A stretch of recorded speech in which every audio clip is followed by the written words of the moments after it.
અમદાવાદમાં રિવરફ્રન્ટ નજીક hit and રનમાં મહિલા પોલીસકર્મીના મોતના કેસમાં મોટો ખુલાસો થયો।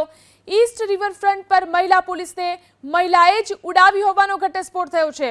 પોલીસે આરોપી મહિલા કાર ચાલકની દસનપુરથી ધરપકડ કરી લીધી છે। અકસ્માત કર્યા બાદ ગભરાઈ ગઈ હોવાથી તે સીધી કાર લઈ અને ઘરે ગઈ હતી। સંબંધીને મૂકી ઘરે જતી હતી તે દરમિયાન અકસ્માત સર્જાયો હોવાની કબૂલાત કરી। પોલીસે આરોપી સુધી પહોંચ્યા અને સમગ્ર રિવરફ્રન્ટના રૂટને ટ્રેસ કરવાનું શરૂ કર્યું હતું।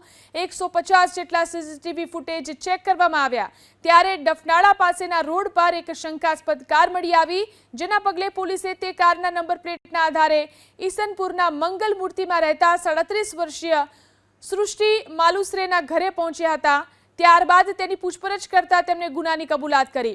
મહત્વનું છે કે બંદોબસ્તી ઘરે પરત ફરતા સમયે 28 વર્ષીય મહિલા પોલીસકર્મી શારદાબેન ડાભીનું કારની ટક્કરે મોત થયું હતું।